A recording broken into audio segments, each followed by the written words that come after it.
না না, একসাথে এত আক্রমণ হচ্ছে, ছেড়ে চলে যেতে হলো, তাহলে আপনি সেনাবাহিনীকে ধরেন, সেনাবাহিনীর ক্যাপাবিলিটি নিয়ে প্রশ্ন তোলেন। আপনি প্রধানমন্ত্রীর ক্যাপাবিলিটি নিয়ে প্রশ্ন তুলছেন কেন? প্রধানমন্ত্রী তো ওই জায়গাতে প্রধানমন্ত্রী একজন মানুষ, প্রধানমন্ত্রীর কথা তো তারা শোনেনি। প্রধানমন্ত্রী তো টুঙ্গিপাড়াতে যেতে চেয়েছেন, আপনি জানেন না? উনি প্রধানমন্ত্রী টুঙ্গিপাড়াতে যেতে চেয়েছেন, আমি আপনাকে গ্যারান্টি দিয়ে বললাম। প্রধানমন্ত্রী ওই জায়গাতে বলেছেন আমাকে মারলে এইখানে মারবে। তাকে অনেকটা টেনে এসএসএফ এর যারা ছিলেন সেখানে, আমি আপনাকে নাম কোট করে বলছি, এই যে নাজমুল সাহেব ছিলেন, ওইখানে আরো যারা যারা ছিলেন, তারা আপার হাতে পায়ে ধরেছে, চলেন আপা প্লিজ চলেন, আমরা পারছি না, তাদের ব্যর্থতা। তাহলে আপনি সেনাবাহিনীর ব্যর্থতার কথা বলেন, এসএসএফ ব্যর্থ হয়েছে, প্রেসিডেন্ট গার্ড রেজিমেন্ট ব্যর্থ হয়েছে, সেখানে র্যাব ব্যর্থ হয়েছে, পুলিশ ব্যর্থ হয়েছে, প্রধানমন্ত্রী ব্যর্থতা নয়। প্রধানমন্ত্রী একজন মানুষ মাত্র, উনি প্রধানমন্ত্রী হলেও ওই জায়গাতে তার নিরাপত্তার দায়িত্ব উনি একা সেফ এনশিওর করতে পারছেন। আপনারা এমনি এমনি চলে গেলেন, হাঁস মুরগি চোররা আসলে আপনারা চলে গেলেন। আমাদের উপর ষড়যন্ত্র হয়েছে, জঙ্গি হামলা হয়েছে। আমাদের উপর তো জঙ্গি হামলায় প্রথমবার হয়নি, ৭৫ সালে হয়েছে। ৭৫ সালে আমরা কি করেছিলাম? অবশ্য পিনাকি ভট্টাচার্য বলছে আপনি খুব ভালো বয়ান তুলিতে পারঙ্গম, যদি এই বয়ান দিয়ে আপনারা মনে করেন আপনারা ফিরে আসতে পারবেন, সেটি একটা ভালো বয়ান। আমি তো বয়ানটা হচ্ছে, আপনি আমাকে যে প্রশ্ন করেছেন সেই প্রশ্নের উত্তর আমি দিয়েছি। শেষ প্রশ্ন, নির্বাচন কবে হবে বলে মনে করেন? ফিরে আসা এবং না আসা এটা পলিটিক্যাল ব্যাপার। শেষ প্রশ্ন, নির্বাচন কবে হবে বলে মনে করেন? নির্বাচন হবে বলে আমার মনে হয় না, কারণ এই দখলদার বাহিনী, আর তার সবচেয়ে বড় ব্যাপার হচ্ছে এরা নির্বাচন দেওয়ারই বাকি। এটা তো দখলদার বাহিনী। এখানে একটা অন্তর্বর্তীকালীন সরকারের কোনো কথাই আমাদের সংবিধানে নাই। আসবে হচ্ছে এখন যেহেতু তত্ত্বাবধায়ক সরকার যদি ফেরত আসে, যেটা রিভিউ পিটিশন করা হয়েছে, এটা রায় আছে, যদি তত্ত্বাবধায়ক সরকার আইনের বদলতে ফেরত আসে, যদিও এই কোর্ট নিয়ে আমার মানে এই কোর্টের যিনি প্রধান বিচারপতি, তাকে তো ওই ছাত্ররা এসে বলেছে আপনি প্রধান বিচারপতি, তো তাকে বসিয়ে দিয়েছে, সে তো আসলে জুডিশিয়াল প্রসেসে আসেনি।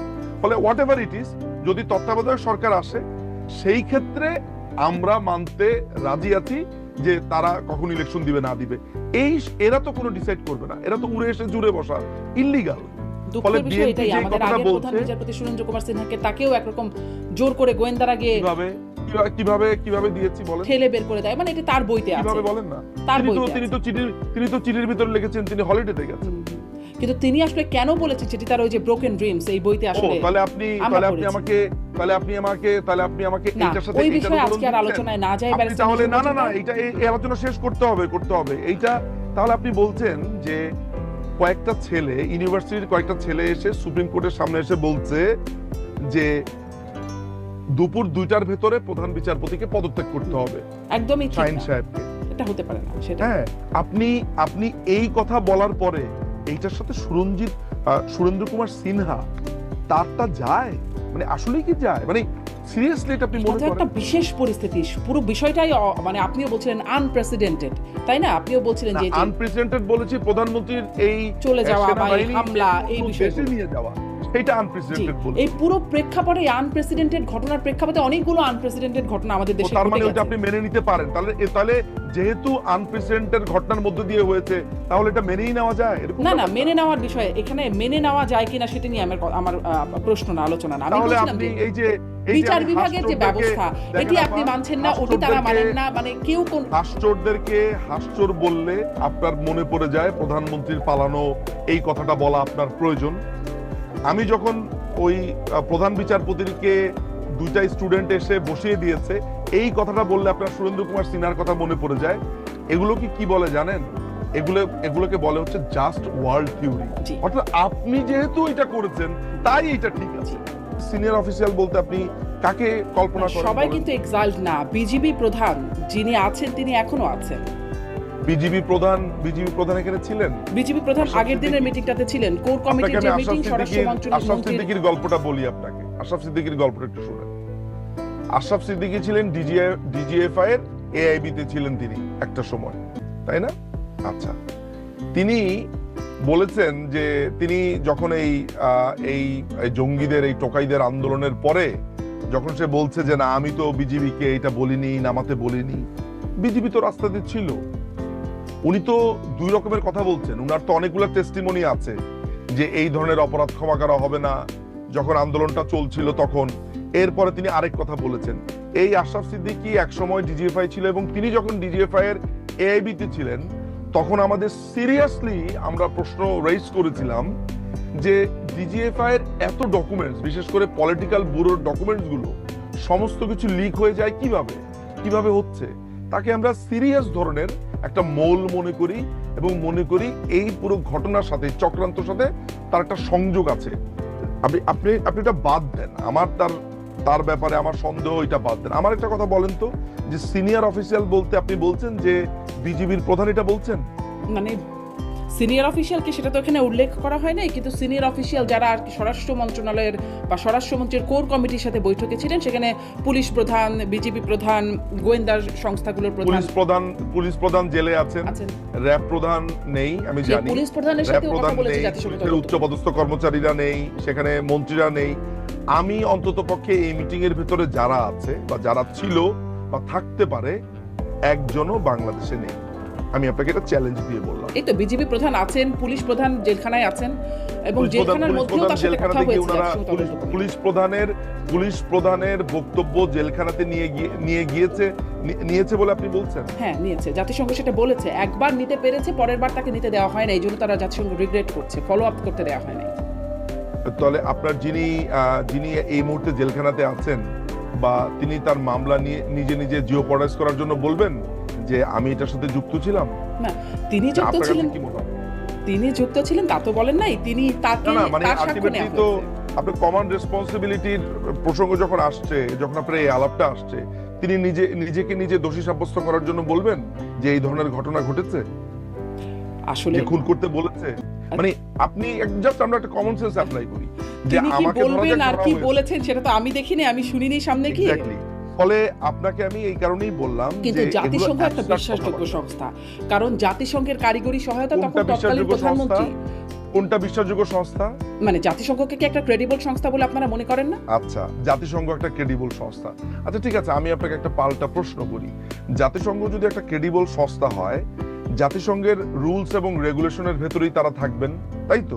এটাই তো হওয়া উচিত, তাই না? হওয়া উচিত। তারা কোনো ধরনের রুলস ভাঙবেন না, কারো সার্বভৌমত্বে কোনো ধরনের হস্তক্ষেপ করবেন না। আপনি নিশ্চয়ই বলবেন যে সেনাবাহিনীকে সেই বলেছে যে সেটা তো নিশ্চয়ই তারা করবেন। তাহলে তিনি যে বিবিসি হার্ড টকে যে বক্তব্যটা দিলেন, সেটা কি? একদমই সেই প্রশ্নটা আমারও জেগেছে যে কিভাবে তিনি কোন এখতিয়ার বলে প্রধান, অর্থাৎ জাতিসংঘের যিনি এই এখন আপনি একটার সাথে আমরা একটাতে আসবো, যেটা হচ্ছে যে দেখেন, এইটা একটা ট্যাকটিক্স। স্বাভাবিকভাবেই আমরা যখন কারো ক্রেডিবিলিটি নিয়ে প্রশ্ন করি, তখন আমরা তার অতীত ভূমিকাগুলো, এই পুরো ঘটনাটাতে আমরা তার ভূমিকা কি দেখি। একটা মানুষ যিনি সরাসরি এই আন্দোলনে হস্তক্ষেপ করেছেন, এই আন্দোলনকে যারা থামাতে পারতেন, যারা এটাকে শান্ত করতে পারতেন, সেই সেনাবাহিনীকে তিনি ধমক দিয়েছেন যে কোনোভাবেই যাতে তিনি সরকারের কথা শুনে রাস্তাতে তারা না নামে।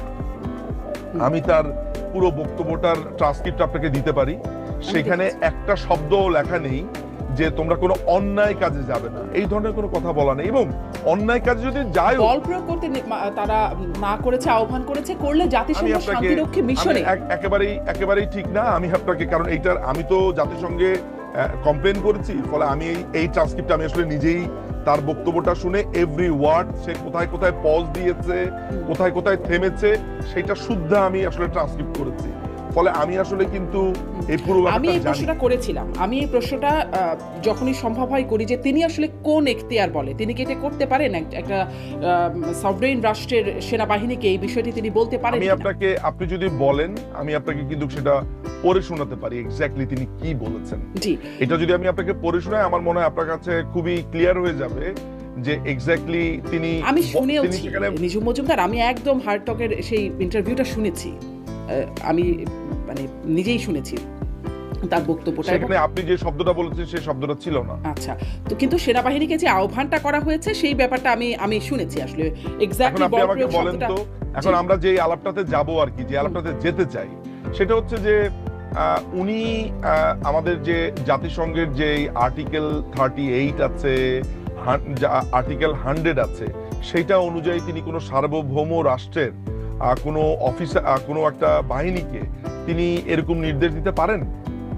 তিনি কি নির্দেশ দিয়েছেন? আপনি আরেকবার একটু দেখুন। এবং তিনি কি নির্দেশ দিয়েছেন? তিনি কি বলছেন দিয়েছেন? পরবর্তীতে শান্তিরক্ষী মিশনে তারা আসলে যেতে পারবেন না হয়তো, এরকম একটা বিষয়। এটার মানে কি? তার মানে উনি প্রভাব বিস্তার করেছেন, প্রভাব বিস্তার করেছেন বলতে পারেন। কিন্তু শান্তিরক্ষী মিশন তো আবার জাতিসংঘের অধীনে, তাদের কিছু শর্ত আছে যে এই করা যাবে বা করা যাবে না। আমি আপনাকে একটা একটা করে আসছি। আমার মনে হয় একটু ক্লিয়ার করি আমরা। সেটা হলো যে জাতিসংঘের তিনি একটা আমাদের যে আর্টিকেল 100 যেটা আছে সেইটা আমরা একটু পড়বো আসলে। এটা না পড়লে আমার মনে হয় না এটা একটু ক্লিয়ার হবে না। কারণ হচ্ছে যে আমাদের এই জিনিসগুলো একটু ভালো করে জানা দরকার দর্শকদের জন্য, যে এই যে কথাগুলো বলা হচ্ছে। আচ্ছা, আমি আপনাকে একটু আপনাকে সময় নিব আপনার কাছ থেকে। একটা সেকেন্ড প্লিজ। মানে কারণ হলো যে আমার মনে হয় যে এই জিনিসগুলো খুবই পরিষ্কার করা দরকার আমাদের মানুষের কাছে। সেটা হচ্ছে যে আর্টিকেল 39 এবং আর্টিকেল 100 আমরা পড়বো। Article 100 of the United Charter explicitly mandates the United Nations official must maintain neutrality and refrain from taking action that may reflect political bias or external influence. 100 বলছে। 39 বলছে যে 39 of the UN Charter states that only the United Nations Security Council has the authority to determine threats to peace and take necessary action. এই যে জাতিসংঘের এই যে উনি যে বলছেন যে পিস কিপিং এ দিবে কি দিবে না, এটা কি তিনি সিদ্ধান্ত নেন? এটা কি ভলকার তুর্ক সিদ্ধান্ত নেন? কিন্তু জাতিসংঘ সিদ্ধান্ত নেন যে কি শর্ত পালন করতে হবে বা কিছু ভায়োলেশন থাকলে তাকে পাঠানোর যোগ্যতা হারাবেন। শারমিন আপা একটু শোনেন, আমি বলি আপনাকে, একটু শোনেন আমার কথা। আমাকে খালি এই প্রশ্নের উত্তরটা দেন, ভলকার তুর্ক কোনো একটা সেনাবাহিনী প্রধানকে ফোন করে কি বলতে পারেন যে আপনারা রাস্তায় নামবেন না? Yes or no? না, মানে এই বিষয়ে অ্যানসারটা আমি এভাবে দিব না। কারণ কি? কেন দিবেন না? কেন? এখানে তো আর্টিকেল 100 এবং 39 কারণ সেখানে আরো কিছু বিষয় আছে। আমিও পড়েছিলাম আসলে যে সেখানে বলা আছে যে কিছু ক্ষেত্র ছাড়া মানে জাতিসংঘ শান্তিরক্ষী মিশনে পাঠানোর ক্ষেত্রে কিছু বিষয় তারা বলতে পারে যে এই শর্ত পূরণ করে পাঠানো যাবে বা যাবে না। Refer me the article. আমি আসলে এই আলোচনার দিকে খুব বেশি যাব না। নিঝুম মজুমদার, আমার প্রশ্নটা আপনার কাছে ছিল জাতিসংঘ ক্রেডিবল সংস্থা কিনা। একটা ইন্টারকানেক্টেড হলো না। তাহলে আমাদের সংস্থাগুলোকে জাতিসংঘ শান্তিরক্ষী মিশনে পাঠানো হয়। আমি আপনাকে বলছি কেন পাঠানো হয় নিঝুম মজুমদার? যদি একদমই ক্রেডিবল না ভুয়া সংস্থা হলে কেন আমরা আমাদের বাহিনীগুলোকে পাঠাই? শারমিন আপা, এখানে কমপ্লিটলি দুই ধরনের কোশ্চেন আমার করেছেন। আমি আপনাকে উইথ ডিউ রেসপেক্ট আমি আপনাকে প্রত্যেকটা প্রশ্নের জবাব দিব, এসেছি জবাব দেওয়ার জন্য। আমি আপনাকে প্রশ্ন করেছিলাম যে জাতিসংঘর যেই আর্টিকেল আছে সেইটাকে সে ব্রিচ করেছে কিনা। আপনি বলেছেন উত্তরটা আপনি সরাসরি দিতে চান না। আমি জানি না, কারণ আমাকে এখন আর্টিকেল খুলতে হবে, তাহলে আমাকে সময় নিতে হবে, কারণ আমার কাছে তো এই রেফারেন্সটা একটু করে দেখতে হবে। আমি আপনাকে এখনই হোয়াটসঅ্যাপ পাঠাই, আমার ডেস্কটপে খোলা আছে, পাঠাই। আপনি একটু দেখেন আমার কাছে। আমরা তো তাকে চিঠি দিয়েছি, আমার কাছে মনে হয় যে এটা আপনার একটু দেখা প্রয়োজন। তাহলে আপনারা জাতিসংঘকে ক্রেডিবল সংস্থা মনে করেন না? জাতিসংঘকে ক্রেডিবল সংস্থা মনে করি কিংবা না করি, সেটা থেকে সবচেয়ে বড় ব্যাপার হচ্ছে তারা যে এই ব্রিচ করেছে, এই ব্রিচের পরে আমার কি তাকে একটা ক্রেডিবল সংস্থা মনে করা উচিত? আপনি আমাকে বলেন, মানে এরকম একটা সিচুয়েশনে ওকে কি আমার ক্রেডিবল সংস্থা মনে করা উচিত? না, কিন্তু তারা যা বলছে তাহলে সেই বিষয়গুলোকে আমি আপনাকে চিঠিটা পাঠিয়েছি, যে চিঠিটা ওদেরকে ড্রাফট করা হয়েছে সেখানে আর্টিকেলগুলো আমি লিখে দিয়েছি। আপনি একটু ওপেন করুন, দেখুন আমরা কোট করে দিয়েছি। সেখানে আর্টিকেল 39 এর কথা বলা আছে, আর্টিকেল 100 এর কথা বলা আছে। দেখুন, জাতিসংঘের যিনি হিউম্যান রাইটস এর অফিসটা দেখেন, তিনি কিন্তু জাতিসংঘের পিস কিপিংটা তিনি নিয়ন্ত্রণ করেন না। জাতিসংঘের পিস কিপিং যারা নিয়ন্ত্রণ করেন সেটা আলাদা। আর তিনি শুধুমাত্র হিউম্যান রাইটস ভায়োলেশন হয়েছেন কি হয় নাই সেইটাও উনি বিচার বিশ্লেষণ করবে। উনার কাছে অভিযোগ আসার পরে বা সুমোটো তিনি করতে পারেন, তিনি সুমোটো করতে পারেন, তদন্ত করতে পারেন ওই রাষ্ট্রের হেল্প। এটা নিজম মজুমদার, আমি আমি মনে আপনার করি সাথে আমিও এই কমপ্লিমেন্টারি। প্রশ্নটা আপনার মতো মানে আমি এই প্রশ্নটা মনে জেগেছিল, আপনি হয়তো এটা নিয়ে রিসার্চ করেছেন, আমি করিনি, যে জাতিসংঘ মানে বলতে পারে কিনা বা ভলকার টুর বা জাতিসংঘ সেনা বাহিনীকে এই প্রসঙ্গে বলতে পারে কিনা যে তাদের বলতে পারে শান্তিরক্ষী না। মিশনে যাওয়া না যাওয়া এর উপর আমি নির্ভর আপনাকে করবে। জবাবটা আমি দিচ্ছি। জি, নিজম মজুমদার, আমি অথরিটি এটি একটা মাথায় বিষয় রাখবেন হতে পারে, শারমিন এই আপা। বিষয়ে আপনি একটা প্রশ্ন তুলতেই পারেন বা শারমিন আমরা আপা, এই বিষয়ে প্রশ্ন তুলতেই শারমিন আপা, পারি। আমি শুধু কিন্তু যেই আপনাকে আরেকবার স্মরণ করিয়ে দেই, যে আরেকবার স্মরণ করিয়ে রেফারেন্সগুলো, দেই। আমি একটু লাইনটা শেষ আমি করি, যে কিন্তু- রেফারেন্সগুলো আমি দিচ্ছে আপনাকে জাতিসংঘ, আরেকটু আপনারা স্মরণ সেটা করিয়ে অস্বীকার দেই। করছেন কিভাবে?